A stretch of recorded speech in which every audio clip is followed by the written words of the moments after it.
Hey everybody, it's Valley here. We're back for another video. Today is the day. We have to talk about this. It's time to talk about autos. I know many of you were waiting just for this video, probably not, but I want us to talk about autos in the women's soccer car market because I think there's something happening right before our eyes that for some might seem really good. For others, it could be concerning. Maybe there's some people who are not even aware of what's happening right before. So I want to discuss this a little bit and talk about what I see happening within the market right now when it comes to autos. I've really been thinking about this for a little bit as someone who collects, as someone who enjoys the hobby. I think there's a unique factor here happening with autos. And so let's discuss this together here. First, I really want to see this, that the auto market is not ideal for the women's market right now. Autograph cards are key within all sports card markets. Historically, clearly they were not autos, at least even as prescribed by retailers, manufacturers that made the cards. But over time within the hobby, autograph cards have been fairly key in keeping collectors engaged, but also making these cards much more valuable. And so a part of that is the quality of autograph cards. Thinking about on-card autos or premium autos, those tend to be more valued above common autographs or even just like sticker autos in general. And as we think about that, we're this time where the women's market was not as heavily focused on, but now there's this sense of maturation that's happening. I don't know if it's fully matured, but there's this adolescent stage that's happening. And this past year, we hit a moment where I think the retailers, manufacturers, everybody realized they're making decent amount of money on these cars. That there's a community building, there's a collector base growing, and so there has just been this pretty large uptick in sets, which also means an uptick in autos. Now, for a market to be able to withhold or withstand the uptick, they need to have people absorbing the cards. And so I want to talk about this because even for us going forward in this market as it's growing and developing, we need to even have a stronger consensus on what sets are the best autograph sets to collect and which ones are going to be valued. Yes, it's in the eyes of the beholder, right? What you like is what you like, and you're going to put that in your collection. But I think it's so wide right now that we need to just have this conversation briefly because I remember everybody being really excited about the Putellas auto coming out and getting really hyped in the market there. But I don't think they realized how often her autos are going to appear within 1 year. So we were excited about the growth and the development and the opportunity here, but uh, it's getting crazy. So we need to think about it.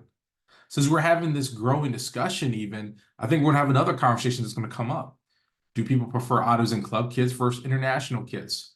Is it gonna be the ones by Topps, the ones by Panini that's gonna matter? What about Parkside with the NWSL as a growing league and becoming a hub for many players? One of the early ones, at least to produce recurring sets to have one card autos for us. That's important.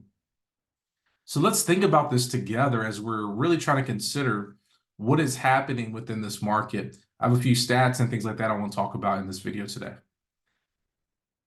But as we navigate this, I want us to think about overproduction. As I mentioned, is this taking this trend towards overproduction? I think overproduction can be better for some because some people are going to take advantage of the opportunity in the market. They can see the long-term opportunities. They're going to make the most of those opportunities to build their collection and hope that the market grows. But production should grow with the market, not the market growing into production. And I want to kind of mince my words there because I think it's important that we are growing into this market and we're not just trying to catch up to the oversaturated situation that we exist in right now. And so as you navigate this for yourself, you might be thinking about certain cars and opportunities and should you pick it up? Should you hold it for long term? And I know for myself, no advice here in any of this video, financial or anything like that, but I have made some decisions in what I collected when I'm holding on to, even within my own personal collection that goes counter the market. And I've talked about that before. Sometimes the decisions you make needs to go counter that which is happening, and you need to think about it in that way. I think that's so important. So let me discuss some key sets that are here and that have really been impacting the spaces that we are in. If we look historically, starting in 2010, I think 2010 Upper Deck soccer set, the WPS set, is pretty important here. It's important because you have the Marta autos in it, you have the Christine Sinclair autos in it, you have Hope Solo, you have Abby Wambach, you have some mainstays there within that conversation that are really important for the market. I think that is one of the premier key sets. Even though we had a few autos prior to that, I think there's some sleeper sets that are there to think about, really kind of moving us forward in the conversation. Like, you need to go back to think about the first auto from a women's player. I think that's important just to know some of the marks in history. I think we then have 2011, we have the Upper Deck set there that features our first dual autos. And I have all of these sets on here because it presents a unique feature to us that I think is really appealing for the market overall as it continues to grow and develop. But I think the addition of dual autos for the WPS players is important. The third one is the Panini Americana. This set featured the U.S. women's players at a certain peak within the women's game, and all that was growing and developing right there. We also see our first, patch autos in a beautiful set here. And as a few key rookies there for some of the U.S. women's players, I've made my case before why I think the U.S. women really impact this earlier stage in the market. So I think this is a key auto set here. I also think Panini Nobility is another one of those sets that we should be highlighting and looking at because it features a very quality on-card auto. I know that there were some other on-card autos in 2007 that are noteworthy, but they're not from mainstream sets. You have the Upper Deck one with Mia Hamm, but beyond that, you have a few offshoot sets to consider. But Nobility really put on a display with the on-card autos there. If you ever get a chance to pick up one of the out of 49s, out of 20s, or etc., I would encourage you to do that. Then I'm taking a skip here on the first year of women's Topps Chrome.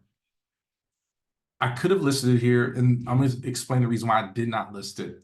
The reason why I didn't list it is because we need a anchor auto there. I think Miedema is a very strong anchor auto in that set. It's the first one, so it probably should have been on there. But the reason why I did not put it in this slide is because I think the 2022-23 Topps Chrome set features a lot of those Barca women's players autos for the first time in a Topps Chrome set. If we believe this is going to be a key set, I see there being a possibility in the future if the Barcelona's team wins Champions League after Champions League and just performs at a high level, makes a deep impact in the style of play and everything, that their autos can go up in value long term. I'm still hopeful with the 2021-22 set with Lauren James and Miedema being involved in that, and also Sam Kerr, obviously. But it's interesting watching Salma, Balmati, all these other players be in this set. I think it's something to pay attention to.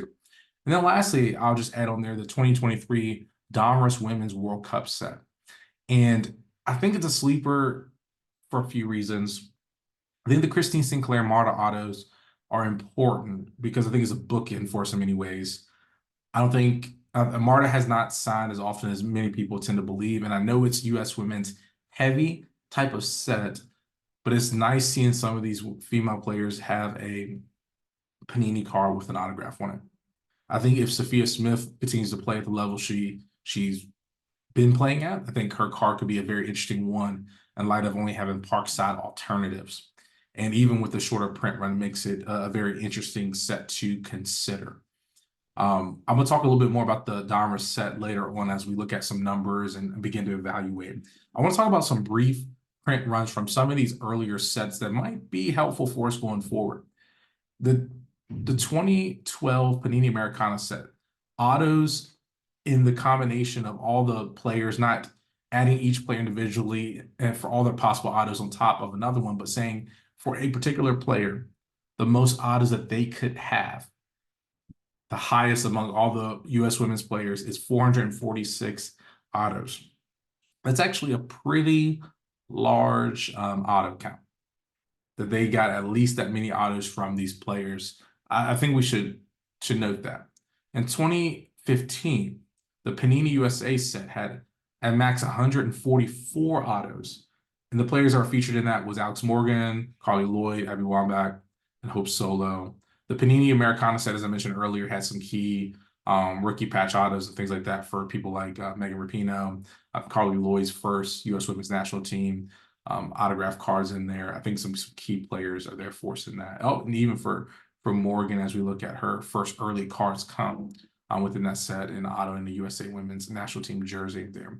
So I think the market has been able to absorb that 446 number better for them, and it's been very intriguing.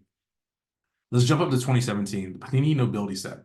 There's 80 auto parallels, plus there's base autos for Wambach and Ham. I do not exactly know the number for the base autograph number.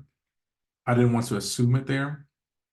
No, it's more common clearly than the parallels. Parallels don't show up on market that often. Clearly, the market has absorbed them. I think that's a good even litmus test to the scarcity of this card and how popular it is. Nobility set is very popular with many people.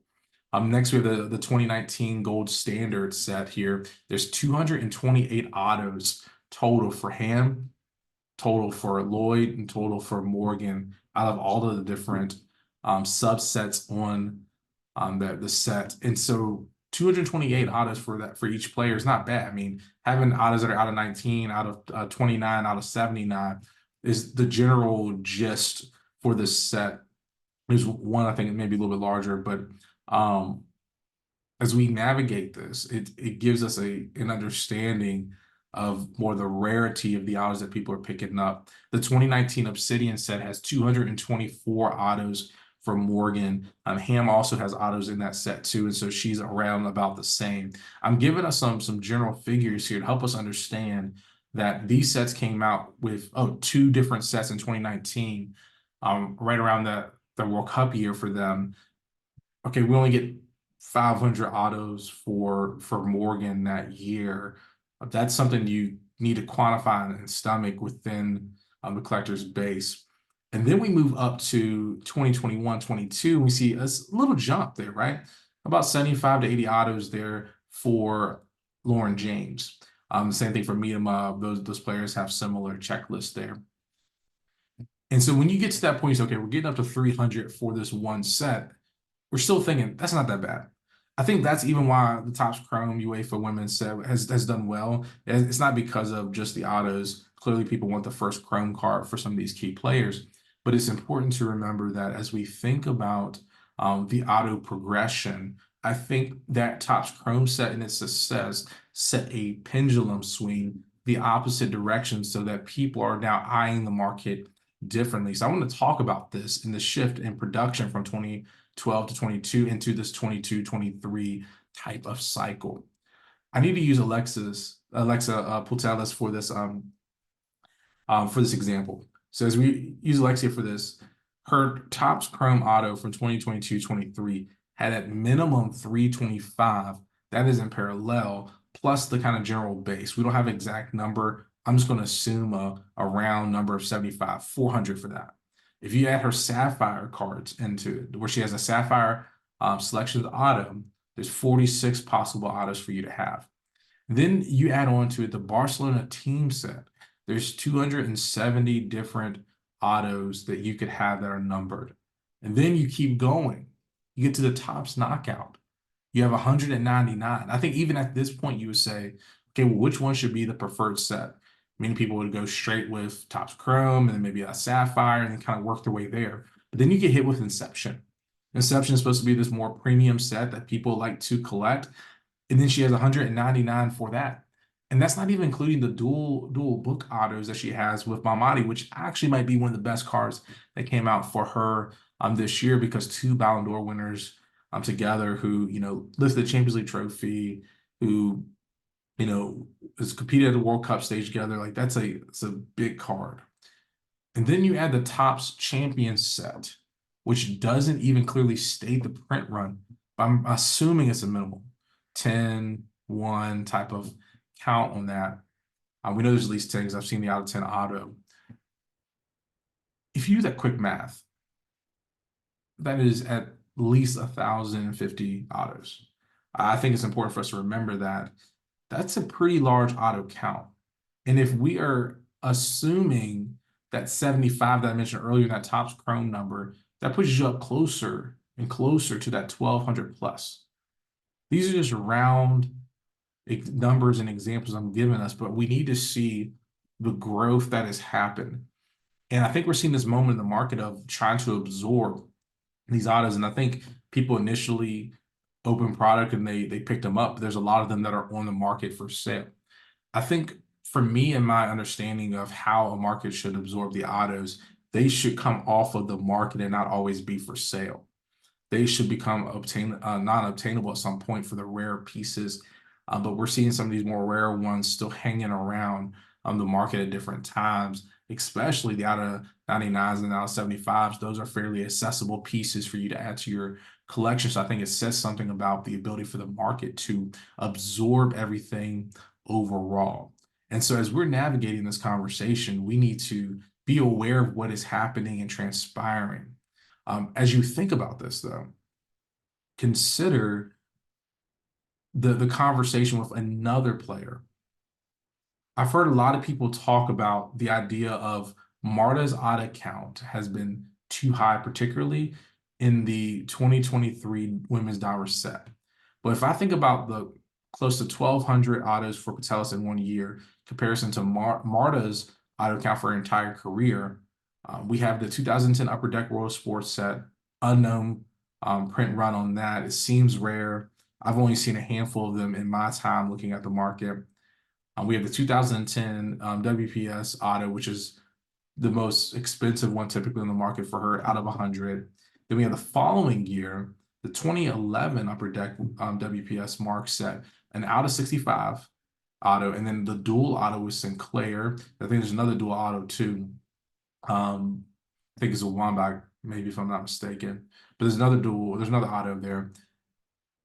Okay, we still have a pretty low print run. And then you get to the spot where you get to the women's Donruss set, and we get this unknown kind of base silver auto. Then we have the out of 99, out of 10, out of 5, and the 1. And as we think about this, that's 116 right there. Plus, I'm gonna toss out a round number, 400. So a minimum. At a minimum, we have 165 from the earlier, plus the 116. And then you add on to it maybe 400, 500 autos. I'm even okay saying about 1,000 for the other one. And it's still, for me, showing that there's a problem currently within the market with how many autos we are producing. So as we think about this, Marta should be an interesting buy for us here within this market. Because if she is, for most people, number 1, number 2, and best players all time, that her auto count before 2023 was 165, that should be intriguing, even with her having this Brazil kit, even with her having this auto for the nation that she represents and most people know her for. I think where her autos are at right now, it's interesting to see in comparison to Putellas, who is quite frankly just overprinted for the sake of the market. And some would say, no, you can never print too much of her because of the quality that she brings, what she's meant for the game. But I do think that those who are holding on to these these not short printed, these higher print run autos will feel it later. I don't hope that you lose out on that, but I do see the numbers here being problematic for me as someone who is picking up cards on the market and looking at the best values for myself, but also for the future, what makes sense, what's going to hold long term. And so even though we looked at this one set and had some concerns and some questions here, I think it's time that we really talk about what's happening with the auto count here. And some of these players are getting printed fairly heavy. I think if we began to look at Lauren James and how much she's been printed lately, we need to deal with that too. So it's not just Putellas here. There's many of these players whom we're valuing, but it's either we have too many sets. It's either that we're giving putting the same players in every set. Like we got to deal with these types of issues on the market. Here's some of my final comments here. we have some misnomers in the market. And the accessibility of cards is great for the women's game. However, we have far too many sets that spread us thin. I don't think we have the collector's base to absorb this many cards. I think this print run should lead us to prioritize certain autos. Certain sets should have more rarity than others. I think we need to think about that, whether we want to create a hierarchy and say something about the Sapphire run for Putellas is so rare that that card should be valued much more than it is. I think people need to note that. It's not just any, out of 15, out of 10, one of one type of card. We need to see what's happening within that market and how rare that truly is for that whole set. And even as I discuss her card and think about it in light of Marta, I think I'm still advocating for that correction within the market, therefore, one of the best players ever. And we need to really think about how this leads to a more mature market. We're picking up cards with maturity of seeing us grow and develop together as collectors. I think it was time to talk about autos. I hope this conversation was helpful for you. I hope that as you engage with the content, that it will lead you to think critically about the market. Not that I think that you need to go pick up all the Marta autos right now. I do think we should have some pause when we think about picking up second-year cars for Putellas and having so many autos. I know initially people were excited when they saw the first auto in this set, but then they just kept coming, kept coming, and kept coming, and kept coming. And people are just going to be overwhelmed. So as you think about this video, feel free to reach out to me, send some comments to me, or you can reach out to me in the Discord group or on IG, and we'd love to talk to you about thinking about this market together and where the current state of it is at. So if you have any questions, feel free to reach out. I look forward to hearing from you. If you don't mind, go ahead and give it a like as well. That'd be greatly appreciated. Thank you.